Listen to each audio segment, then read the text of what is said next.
Ze hebben een project een paar jaar geleden gedaan, ook met Klein Kasteeltje, waar zij verhalen zijn gaan schrijven met mensen om hun dromen en wensen ook meer zichtbaar te krijgen. En ik vond dat altijd een heel mooie insteek om aan de slag te gaan met gemeenschappen.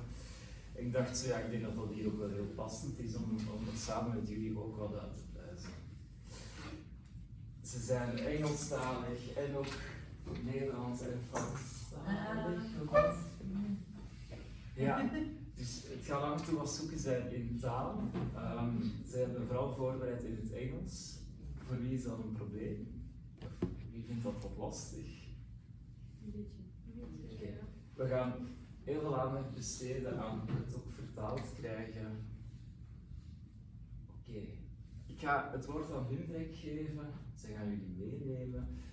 Laat dus heel goed weten wanneer je niet mee bent. En het gaat een doende workshop zijn. We're really gonna do something. Yeah, but that's like, you know, don't worry. We'll be ready when we get there. So don't worry about it now. Okay. Goed. Yeah? Okay. Hello. Shall we go ahead then? Yeah, so. Okay. Hello. Okay. So, shall we do it in English and then you translate?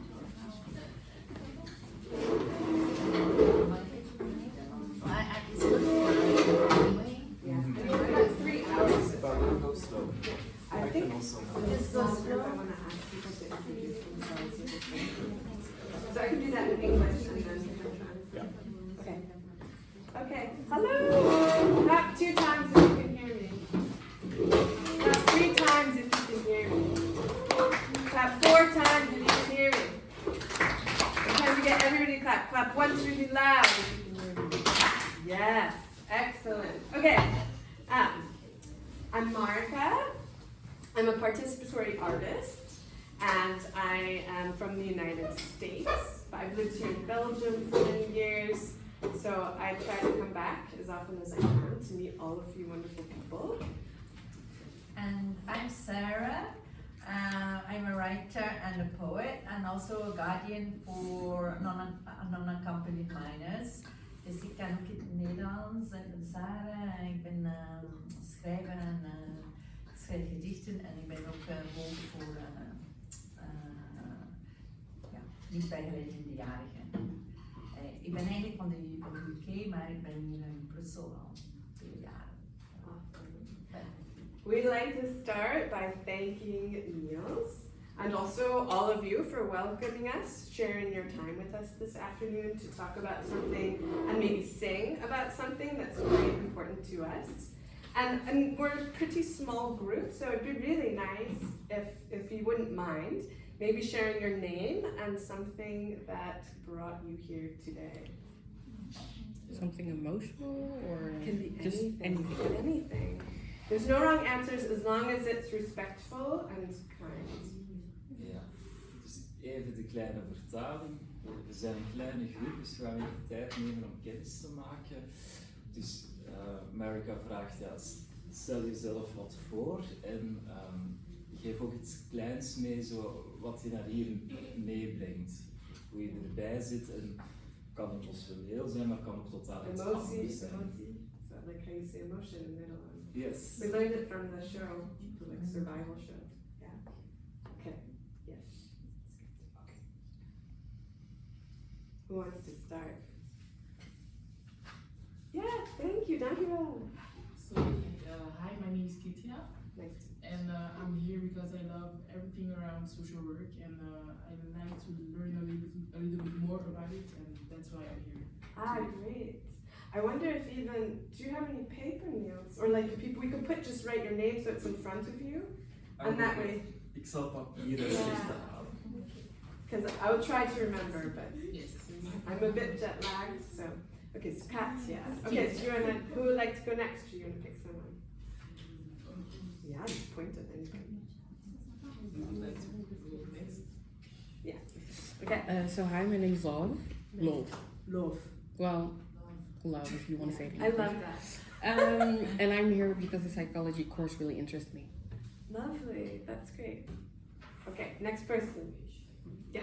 Hi, my name is Shadia and I'm here because I like people. That's great. Synchronicity. Okay, maybe the person next to you on your phone. Your turn. Sorry. It's okay. I'm just So, gonna. my name is yeah. Lisa and I studied last year social work. Yeah. And that's why I came in social cultural work. Yeah. It's interesting and I like it. Excellent. Your heart. Okay, do you want to just jump in? I am Letizia and I study here because I love to be in contact with people. That's good. I'm just gonna snap because it's all good. Yes, hi, nice to meet you. I'm Manuela and I'm here because I like culture and everything about people. Snap. Okay. My name is Lamely. I'm sorry, my English not very well. No apologies. It's all good. I'm here because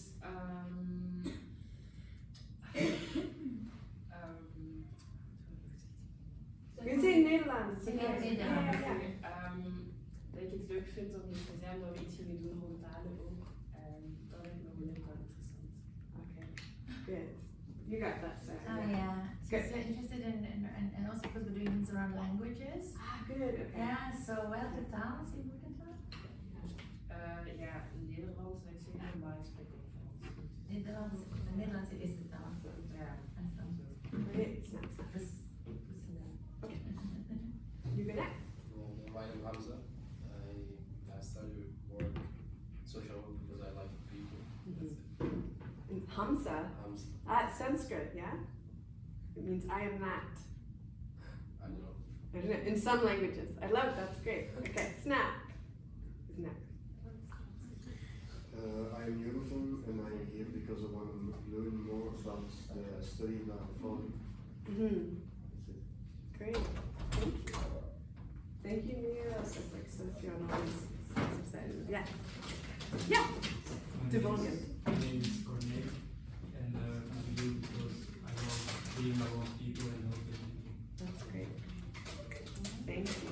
Yeah? Ik ga Nederlands praten, mijn Engels is niet zo goed.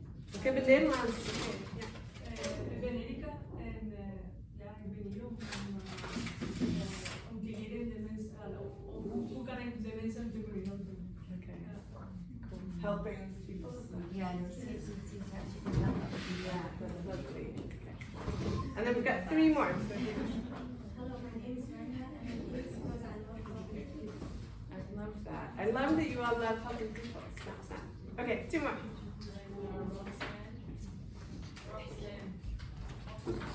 Yeah.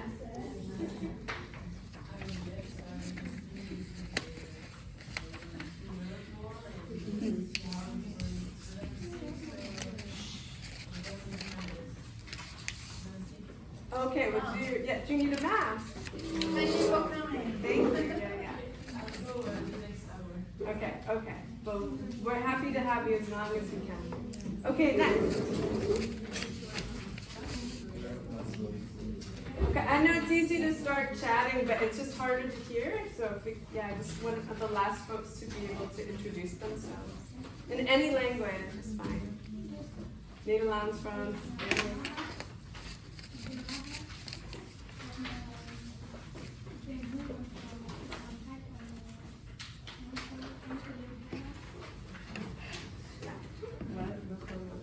And I think maybe there's one more person who came in.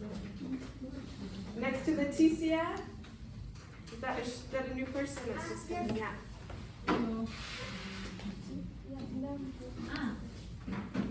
Mijn naam is Shima. Waarom ik studeer? De richting studeer of wat? De richting? Ja, omdat ik denk ik zelf wel een heel sociaal persoon ben en ik ben graag met contact met mensen. Praat ook graag met mensen. Dus daar ben ik voor deze. It's a very social class and she likes to play with people. Ah, good. Okay, great. I have no idea what time it is. I just realized. You have your- Okay, we're good. So we'll go ahead and we'll get started. And thank you, Niels, for bringing paper. I appreciate it. Names are important. Our languages are important, so we can communicate. Okay, so when you're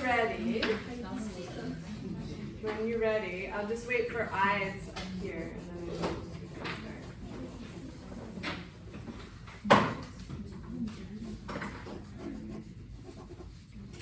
You ready?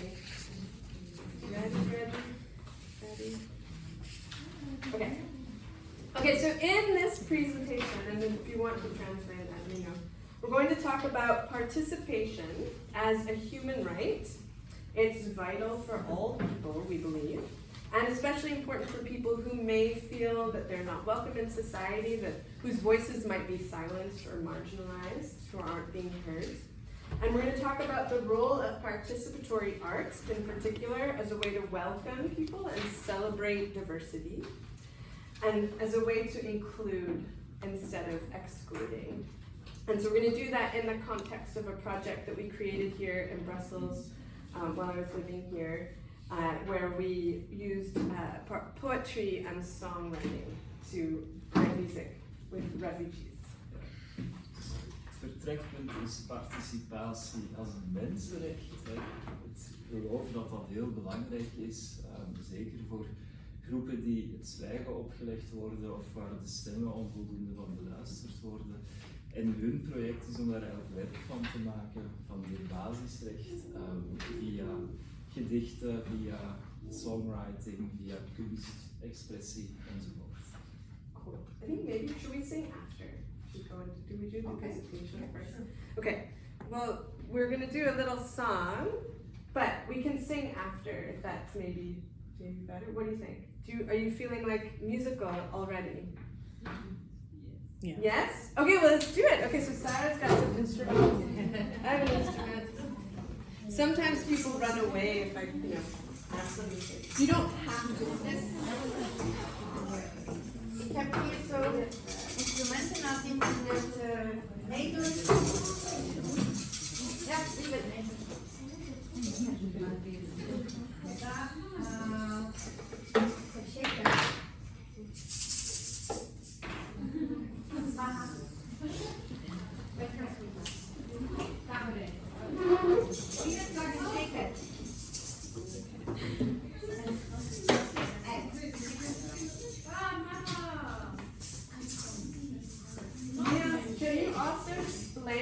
We don't have enough instruments for everyone, but we have instruments built into our body. Ik heb nog één. Kan ik mee klampen, mee vingers? Iemand dat? We were built for music. Oké. Maar we hebben dit niet eigenlijk gekozen, maar dat is een beetje zo onze. Ja. Do you want to talk about the song a little bit? So yeah, Sarah will explain. I guess because it's like just luck where we're born. Hè? Dat is gewoon, I could be you, you could be me. Ik zou, wij kunnen elkaar zijn, want ja. Dus we vinden dat een heel belangrijk lied, eigenlijk voor de mentaliteit ook, hoe dat we met mensen omgaan. Want ja, het is eigenlijk maar gewoon geluk van waar je geboren bent, wie dat je bent. En dus dat is eigenlijk een goede lied om zo dat met de mentaliteit te koesteren en te zo zeggen. Maar ja, dat is hoe dat wij willen zijn met mensen. En dus voilà. Dus we gaan beginnen met een lied om ons in de sfeer te komen. En Marika gaat ons dat aanleren een beetje. You're going to teach it to us a little bit. Yeah, well, we're just going to start. We'll do the first line because that's the one that repeats. And then you'll already know the song because the melody repeats also. Want we zijn altijd zo bewust van direct het verschil tussen ons en de persoon met wie we werken. Dus er is soms een heel groot verschil. Maar dat is gewoon omwille van de situatie en we dan zo willen. En dus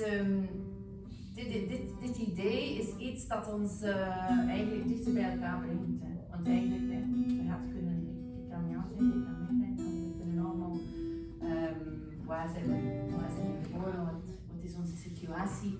Dus dit lied is eigenlijk onze soort signature tune. Okay, so. Als jullie het hebben. Oh yeah. We can read, no, I just said I think we can read the words here. So the main line just goes, I could be you, you could be me. Do you want to try that? I could be you, you could be me. Okay, but sing it like you really mean it. I could be you, you could be me. Okay, you'll get it. And so the nice thing, so the melody will sing this first refrain, and then it repeats, so you'll very quickly catch on. And at the end of each line, we have to sing for all people, I could be you, you could be me. Okay. And then I don't normally play this on a guitar, so this will be special. I usually play a smaller ukulele. It's okay. We hebben dit samen gemaakt met iemand uit Gaza. Ja? Yeah.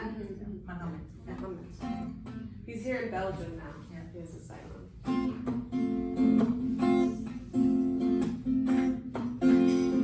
Play those instruments. Yeah. Are we ready? Here we go. I could be you, you could be me.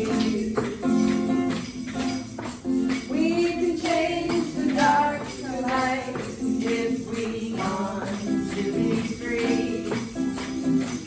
We are bound together. If only we could see. Here's the line. I could be you, you could be me. You're a natural artist. We don't choose our species if we're peacock or a pigeon. We don't choose our family, our country or religion. I could be the king of Belgium. You could be a refugee. Here we go again. I could be you, you could be me.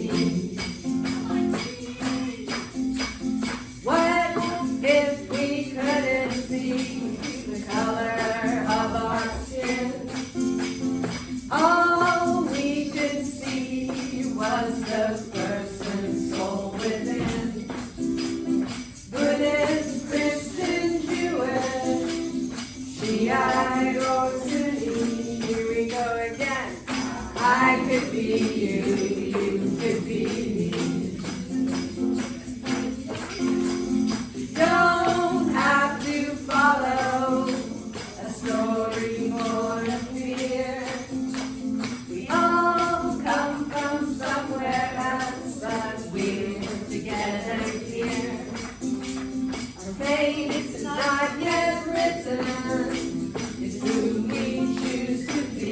Here we go again. I could be you, you could be me. And then the first refrain again, and sing together.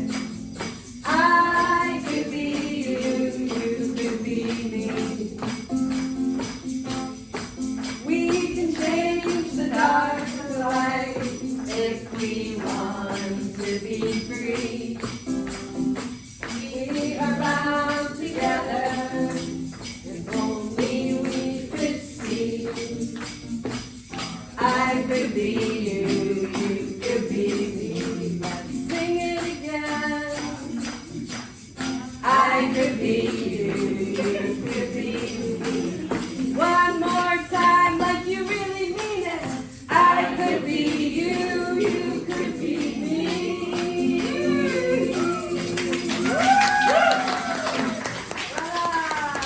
Bravo!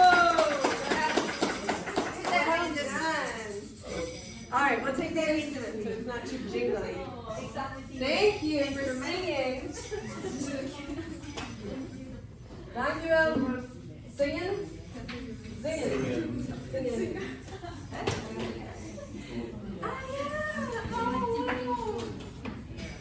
Oh, Maaike? Yeah. Hamza also comes from Gaza. Oh my gosh! Amazing! Welcome. So glad you're here. A very, very good poet, Mohammed, who was in Legislature, and we hebben dat met veel mensen samengewerkt en We can share with you all, we have a lot of songs that we've written with people, and if you'd like to listen to them, we can share our website later.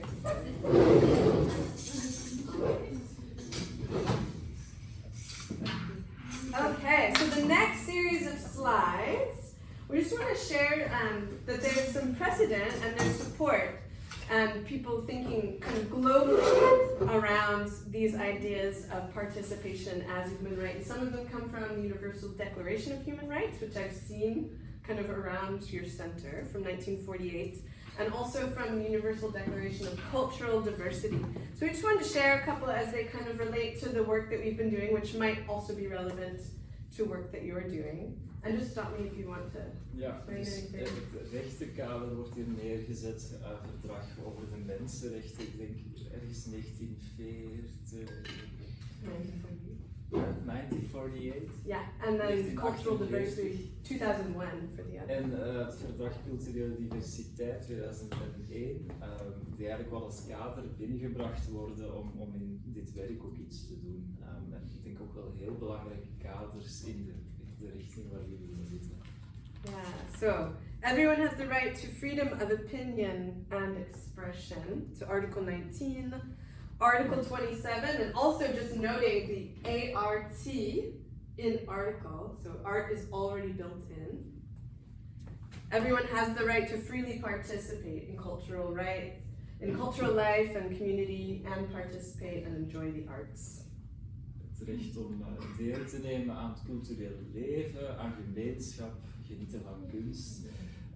En ook het recht om mee te proeven van de wetenschap en de zorg die vooruit gaat en de voordelen daar ook van te plukken. Yeah. And then so the UNESCO Declaration on Cultural Diversity, a couple of the articles. So let's talk about the benefits of cultural diversity. You can kind of see this, but also this idea that cultural diversity is as necessary for humankind as biodiversity for nature in the natural world. And in another one of my lives, I was a park ranger and I taught environmental education. But the idea is that the more species there are and more diverse the species in an ecosystem, the better able that system is to survive and thrive, especially if there's something like an epidemic, a disease. You know, we've experienced this recently. And if there's a storm, something that throws the system out of balance, the more difference there is, the better. Dus zij vertelt over culturele diversiteit als noodzaak eigenlijk, dat eigenlijk zuurstof is voor de mensheid, zoals ook de diversiteit in de natuur eigen is aan een natuursysteem. En hoe meer diversiteit, hoe beter die systemen ook zijn om stress, om epidemieën op te vangen, om eigenlijk om te kunnen gaan met rampen.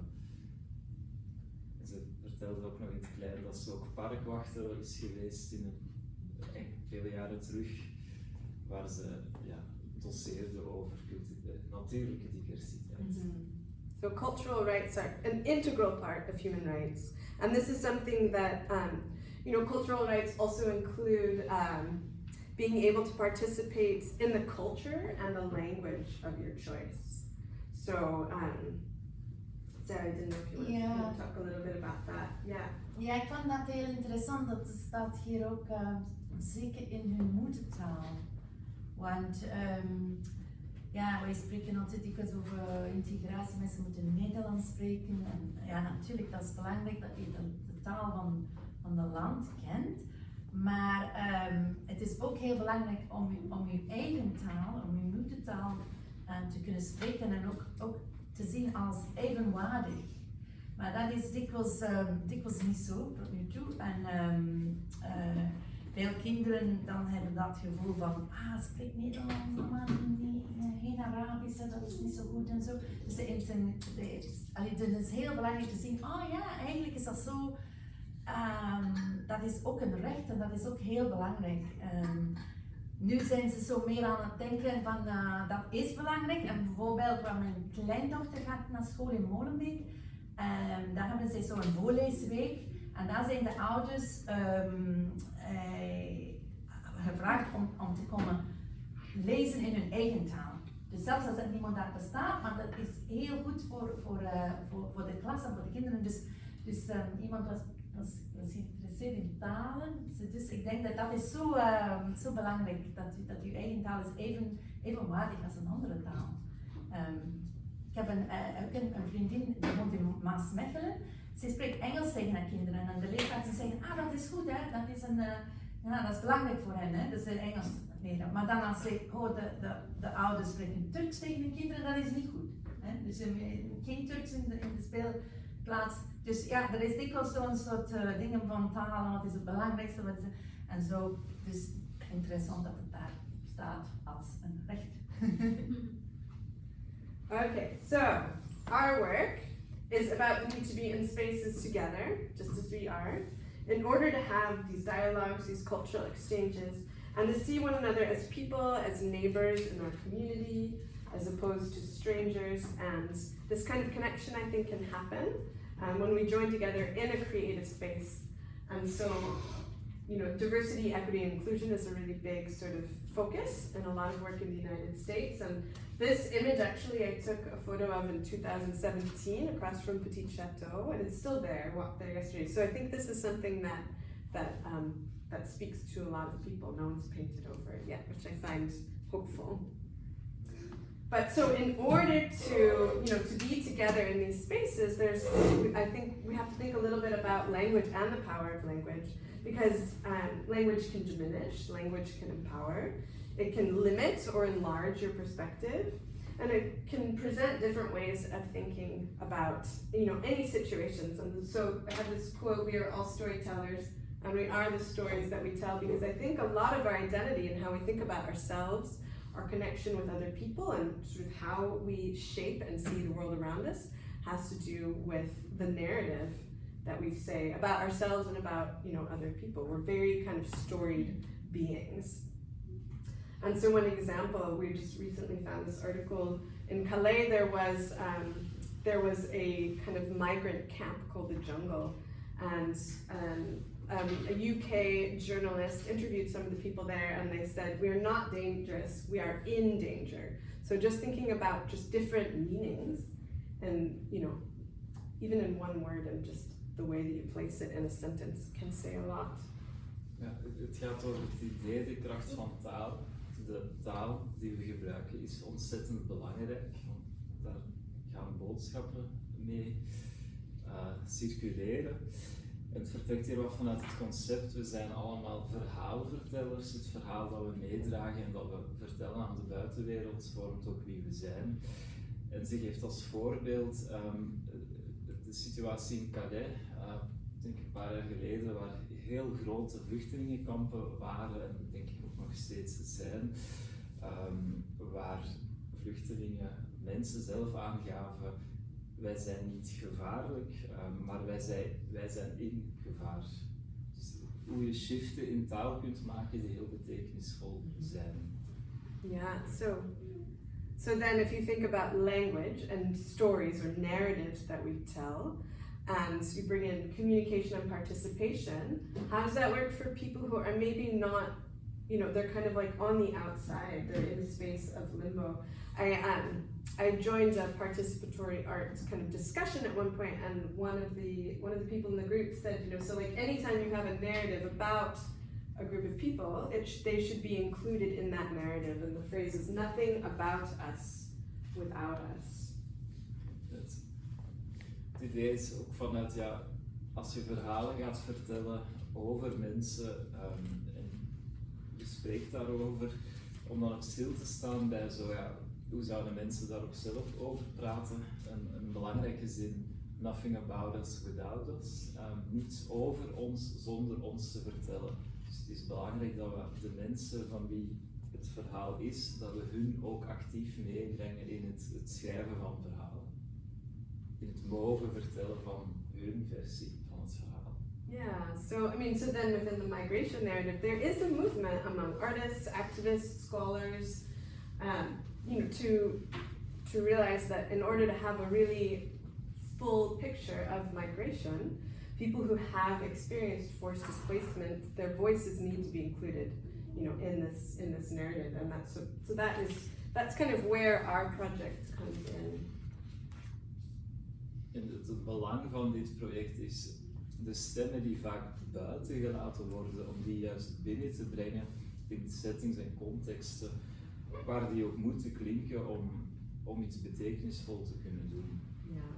So, how do people from the periphery, so periphery being kind of like the edge of a place, how do they participate? And in the space of kind of migration and thinking about people coming into Brussels as newcomers, there are many different ways that, you know, a person might feel like they're not able to participate, and one might be just because of not having a common language. One might be because they're not necessarily yet, if you're waiting for your asylum application to be decided, you're sort of here but not here. And so even just that feeling of having your life, you know, be on hold, you've already arrived and yet you're not yet able to completely participate as someone who's already here in a different way. So we go to work into these in-between spaces, we call them liminal spaces, and we use art to create opportunities for communication and participation and connection.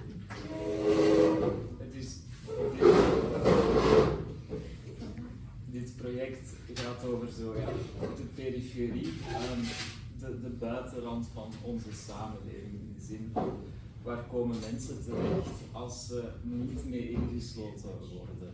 En zo de zoektocht van, ja, hoe breng je ook hun stemmen terug mee binnen. En zij kijken wat naar hoe vluchtelingen hier ook binnenkomen na migratie, na het verplaatsen, is dat zij vaak in een tussenruimte terechtkomen. Je wacht op het toekennen van asiel, maar je krijgt het nog niet zo. Dat is wat zij dan noemen de liminale ruimte. En in makkelijke woorden wil dat zeggen zo, de ruimte waar niks in gebeurt. Zo, je hangt echt vast tussen twee systemen. Je wordt niet erkend, maar je bent ook uit je eigen context. En dat is zo een heel onzichtbare zone. Yeah, so there's a poem, this line at the start is from a poem written by a young woman who's a refugee in the UK. I know what it is to be in between. And so sometimes we've used kind of lines of poetry to inspire dialogue and to get us to think in different ways. So so here we are. So Sarah's going to start talking a little bit about the poetry work that she did in a liminal space, the Fedezil Arrival Center, and then how our work became, you know, connected through poetry and song. Ik zal misschien in het Nederlands vertellen, dan heb ik het in het Engels, maar dat is beter, hè, want anders niet. Dus ja, dat is zo 15 jaar geleden begon ik poëzieateliers te doen in Klein Kasteeltje. Zoals je weet, dat is de grootste en de oudste asielcentrum hier in Brussel. En dat begon eigenlijk met een project met de BIP, maar dan ben ik dat blijven doen.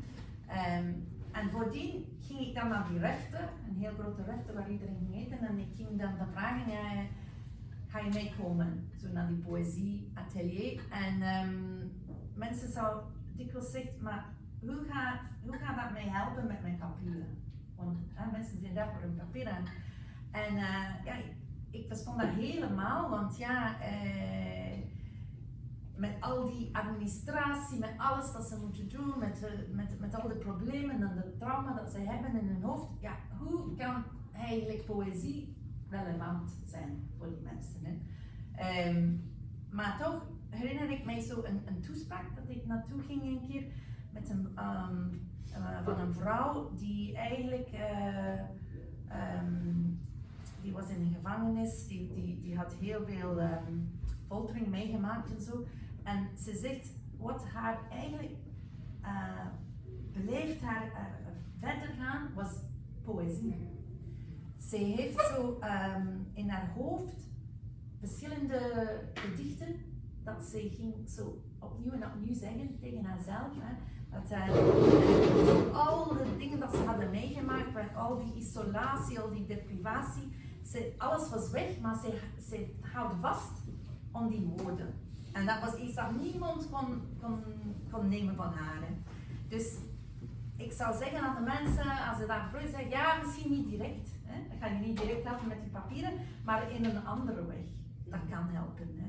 Want ik denk dat die momenten dat we zo samen zaten rond een gedicht, dat wij waren dan zo eigenlijk in een soort andere plaats. We creëerden een andere plaats en wij konden dan eigenlijk in zo min mogelijk, dat wij elkaar dan zien als gelijke personen. En we waren bezig met iets helemaal anders, maar ook zonder vrees, zonder dat wij verkeerde dingen gingen zeggen of dat we gaan niet dat we zeggen iets. Nee, het was zo meer een sfeer dat we creëerden, dat we kunnen zeggen, wat vind je van dit? Spreekt dat tot u? Wat vind je van, betekent dat iets voor u? En zo was dat zo'n soort moment, een soort tijd samen, dat we konden elkaar ontmoeten op een andere manier.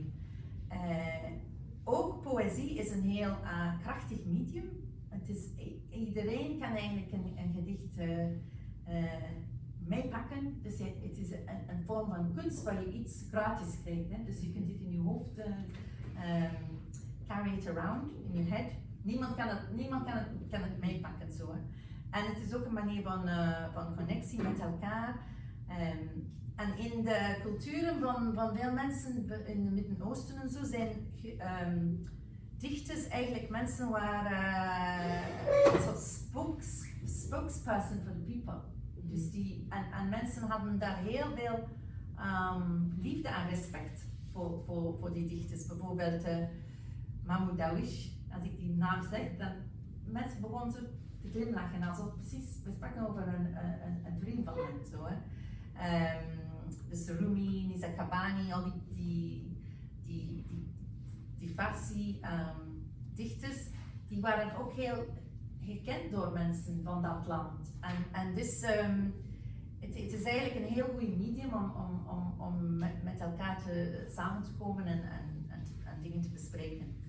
Dus in het begin begon ik zo meer in zoals nu, zoals in een kamer, in een klein kasteeltje. Je zat daar en het was precies een beetje zoals op school. En dan begon zo, ik had een gedicht en ik vertaalde het in verschillende talen en dan spreken we dat en dan begonnen we zo onze eigen gedichten te maken. Maar na een tijdje vond ik dat een beetje te beperkt, want dikwijls mensen, ze wisten niet dat dat gebeurde en de deur was toe en dus ik dacht nee, ik ga dat naar buiten brengen. Ik ga dat beneden doen, dat is een soort kootje uit beneden en ik doe dat buiten en dan zou ik meer mensen kunnen bereiken. En dus ik zet een heel groot papier, een bruin papier en ik begon te schrijven, één woord of één zin. En mensen kwamen dan zo langs en die begonnen dan ook te spreken. En zo maakten we dan zo eigenlijk samen een gedicht. En dus dat was een heel andere ervaring. En ja, wij hadden ook altijd belangrijk gevonden dat wij verschillende talen gebruikten. Dus mensen konden in hun eigen taal zien. En dan kwam ze zeggen, dat is iets van mij.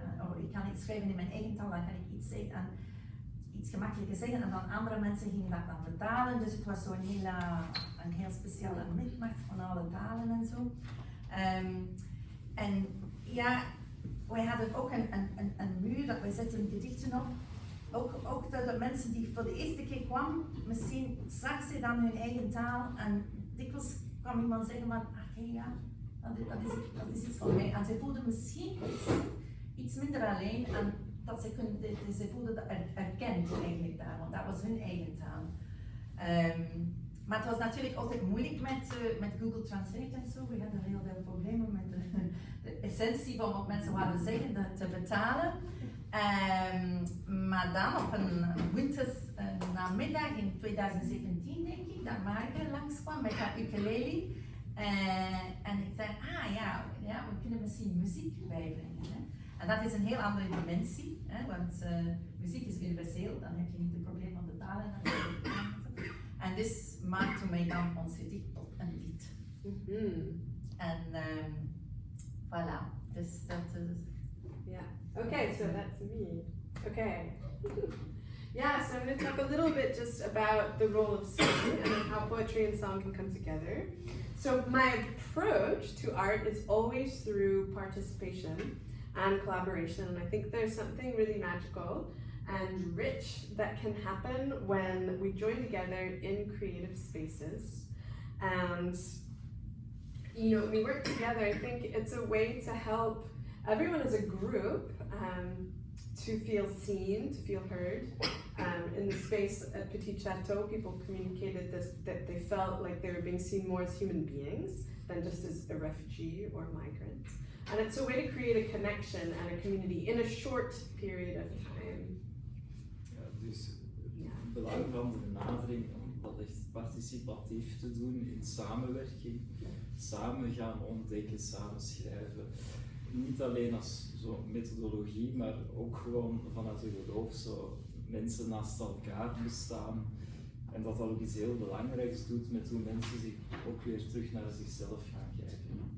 Zo, je krijgt erkenning, je creëert eigenlijk wel wat plekken waarin iets belangrijks wordt gedaan. Yeah, so my doctoral research is in sustainability, and for me it was actually thinking about the sustainability of an individual person and using participatory art and songwriting from story to guide a person through the process of shaping their life experience into a song and seeing how that could actually create a feeling of balance. You might not have control over some of the bigger elements of life, but you could be in control of how your voice and your experience are communicated as music.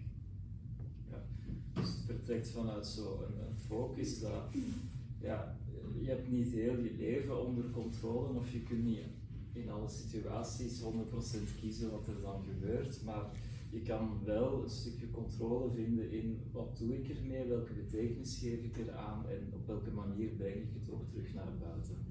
So at Petit Chateau, there were many people from different places speaking different languages, and I reached out to Fernziel and was lucky that they invited me on a Monday, which is when Sarah was doing her poetry, and we had this nice synchronicity in seeing how you can just kind of see here, like in this open space here are the blank pages, and where we could invite people to share words and phrases from their experiences with migration, emotions that were coming up for them in all languages, and then we could work together to find a kind of universal message that we might like to communicate through many different stories and languages. Ja, dus mensen werden uitgenodigd om in eigen talen op witte papieren belangrijke woorden, emoties te zetten die zij lieten aan het migratiestukje, hun verhaal. En van daaruit ontstond er het proces van hoe brengen we dat ook weer samen tot iets betekenisvol. Yeah, so very simple materials. This is not a high budget. You don't need a lot of money to do something meaningful, I think, and create a sense of connection and community. So we had paper, markers, tape, and then people could come and share words and phrases. Sometimes Sarah would write a phrase at the top, like we showed earlier, if people were feeling a little bit nervous, to write on a blank page.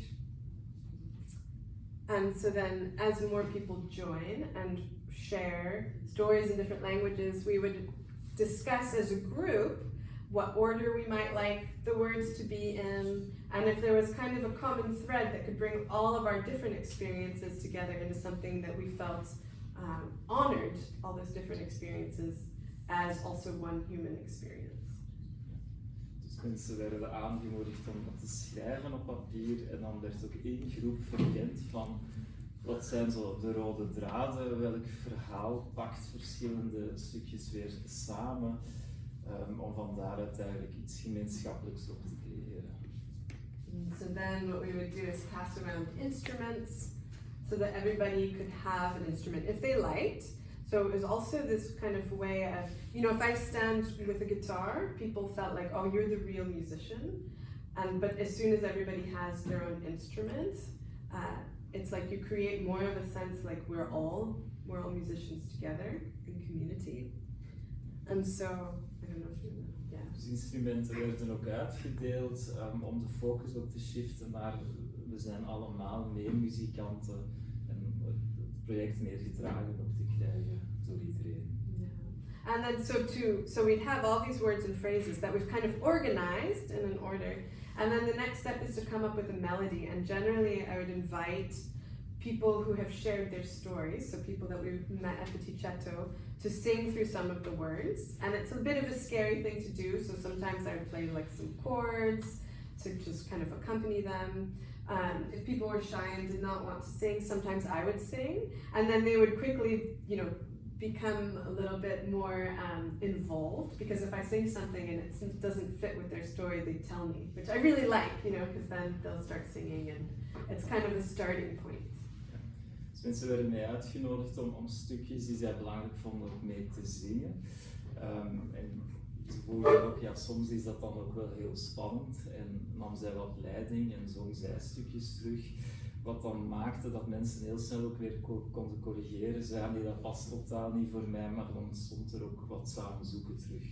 Yeah, so, and it's really meant to be, so I think of myself and Sarah, we're there in support and to kind of guide the process, especially if people feel a little bit nervous about it. But then really it's whoever is sharing the story has the ultimate creative choice, and that really is the idea, to give agency to the storyteller. Dus hun rol is eigenlijk het ondersteunen van het proces om hun als verhaalverteller aan te boeien. Yeah, so I mean really all of these images are from the project, and some of them are ones that people, would leave just on our poetry wall. Well, this was they would just tape them on the door. That's why they gave us a poetry wall, I think, because they got upset with us leaving just paper everywhere. But these are words from two Armenian couples, and then just poems that people left, words and phrases. And so really what we've started thinking about in this process, and what's most important, is to use art to create a space of welcome, especially for people who are newly arrived in Belgium and are in this kind of in-between place, and that this kind of work can create a space of equity, trust, hopefully safety and connection. And so Sarah, I don't know if you want to talk a little bit just about sort of, in their slide 34. Yeah, this kind of idea. Yeah. Wacht, er is veel gezegd. You want to translate? Yeah, sorry. Dus het idee stond heel hard, kunst als ruimte te benutten om gelijkwaardigheid op te zoeken, om waardigheid centraal te zetten, samenwerken. En om plekken te creëren waar mensen ook thuis kunnen komen wanneer ze in tussenzones zitten. Want veel mensen die hadden zo echt een gevoel van frustratie, want ze hebben alles opgegeven en een hele moeilijke traject gemaakt om naar België te komen. En ze dachten, nu komen we aan en nu gaan we snel, dat kan iets snel gebeuren. We kunnen snel ons papieren krijgen, we zullen hier een nieuw leven hebben en we zullen verwelkomd zijn en zo. En het was een heel andere ervaring natuurlijk. En dus dat was heel moeilijk voor mensen. En dus Klein Kasteeltje is eigenlijk veranderd tot een transitcentrum. Het is nu eigenlijk de eerste plaats waar mensen naartoe gaan. En vroeger was het de plaats waar mensen lang bleven. En dus dan probeerden wij meer een soort welkom gevoel te geven. Dus wij hadden zo een welkom gedicht geschreven en dat stond daar ook zo dat mensen voelden als ze dan kwamen, ze zijn toch wel hier welkom, want die voelden zich helemaal niet welkom. Dikwijls. Yeah. And so part of what I think, and we've talked about the fact that we know that participatory arts can be really meaningful, but it takes intention. So we have a whole society here in Brussels of people from all over, but how often do we actually mix together? And then in using participatory art to really communicate on a deeper level. So I think it takes actual, like a little planning and intention to get that space, right? To have us all here together so that then we can be in creative space and community together. And so we're inspired by this phrase, this quote from John Updike: "What art offers is space, a certain breathing room for the spirit." But then we have to intentionally hold the space to do that. Brussel is een context waar heel veel verschillende mensen zitten, veel achtergronden, veel kunnen en creativiteit.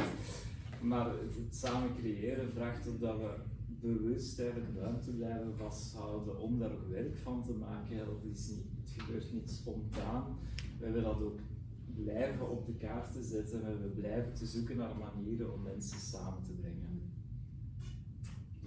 So then the question we're thinking about, we've talked a lot about art as a way to welcome, but asylum is a really big word, and it's a really big part of this process that people we met were here for and had given up everything for.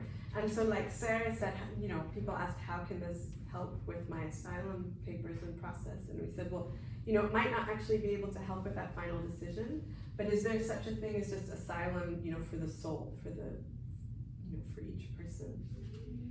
So that's a question that we kind of leave you with here.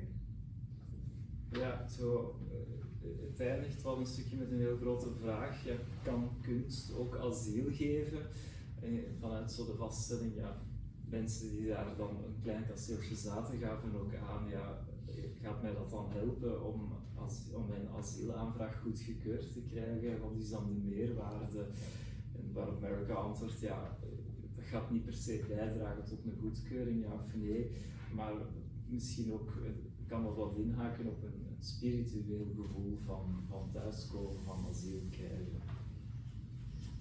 Ja. Ik denk dat zo wat zit in, en dat is dan mijn eigen toevoeging, zo, ja, je kan ook beide doen. Hè. Je kan de vraag naar asiel heel ernstig nemen en daarnaast ook ruimte blijven maken voor hoe kunnen we ook nog aandacht houden voor wat doen we met het hier en nu.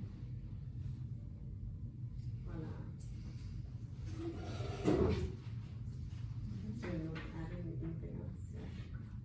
Dus nu misschien een kleine pauze. Een little pause, ja. En wij hebben zo een paar vragen.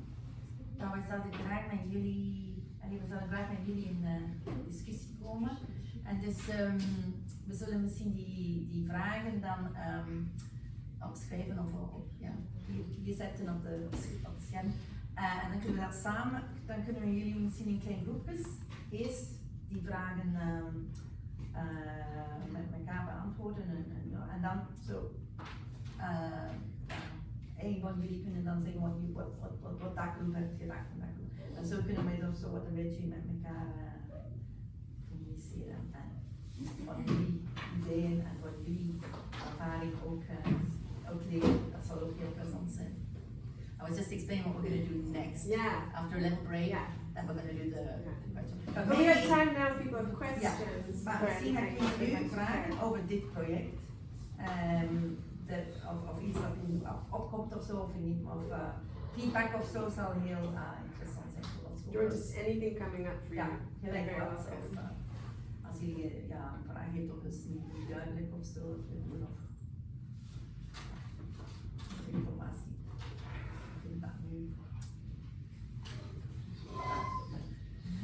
Ja, Jullie zijn daarmee bezig, of zijn jullie al gestopt?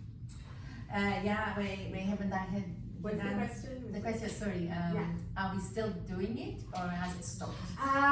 Yeah, Ja, dus eigenlijk, we hebben dat gedaan, dat was tot de pandemie. En mogen we dan niet meer binnen, dus konden we dat niet meer doen. En dan is Marike ook verhuisd naar Frankrijk en dan naar de Verenigde Staten. Maar we hebben daar niet over gesproken, wij hebben een boek gemaakt van die liederen. En wij hebben dan zo rondgegaan aan die liederen gezongen. En zo, dus we hebben het op een andere manier, maar wij zijn eigenlijk met Klinkersteeltje ook daarmee gestopt. En ook omdat het een transitcentrum was het eigenlijk niet de beste plaats om het te doen. Maar wij gingen dat altijd verder doen omdat we daarmee begonnen. Want de mensen die blijven maar een week. En dan waren ze weg. En in het begin hadden wij zo altijd een beetje continuïteit. En mensen kwamen de volgende week en wij organiseerden ook open mic en zo, dat ze naartoe kwamen. Dus we kunnen meer doen, maar een transitcentrum is heel anders, want de mensen zijn daar heel kort. Behalve sommige mensen blijven langer, maar de meeste heel kort. En dus ja, ik denk niet dat misschien dat de beste plaats is voor zo'n project, maar daar was ons. Maar voor het moment, ja.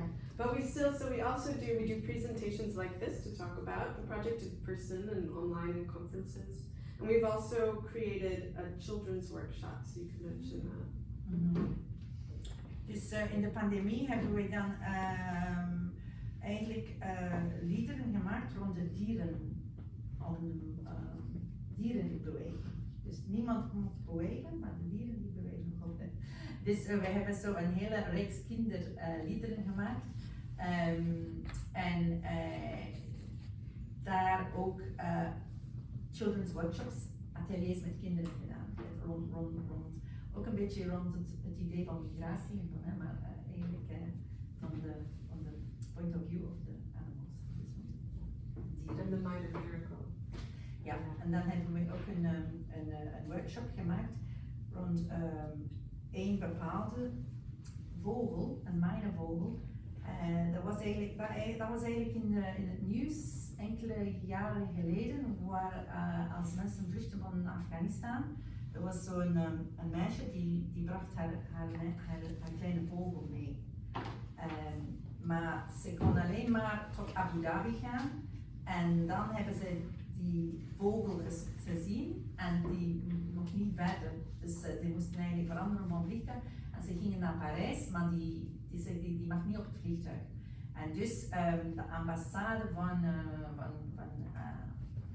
Frankrijk, die man die zag dat en die meisje was aan het wenen aan de luchthaven en ze mocht haar vogel niet meenemen. En hij heeft gezegd, ik zal voor uw vogel zorgen. Dus zegt mij wat, en het was allemaal in een heel chaos, want wat eet die vogel en zo. En dus hij heeft de vlucht die vogel meegenomen en naar de ambassade. En daarna heeft hij contact genomen met die meisje, want hij wist zelfs zijn namen, zo niemand heeft niet gevonden door Twitter. Die gevonden en zo. Dus wij vonden dat wel zo'n pakkend verhaal en we hebben daar een kinderworkshop rond gemaakt, ook met in verschillende talen en ook met een soort speciale lied over welkom en zo. Ja. Dus we zijn daar bezig, maar niet met dit project eigenlijk. Dit is een beetje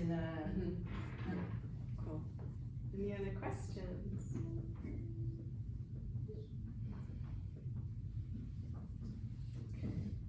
So we're thinking, would it make sense to have a little break and then come back? Ja, we gaan een kleine pauze doen en de vraag waar ik jullie mee de pauze in wil sturen, zo, kan je ook eens denken aan, jullie zijn nu met stages bezig, zo, op welke manier je kunt laten inspireren of soortgelijke dingen kunt doen. Zo.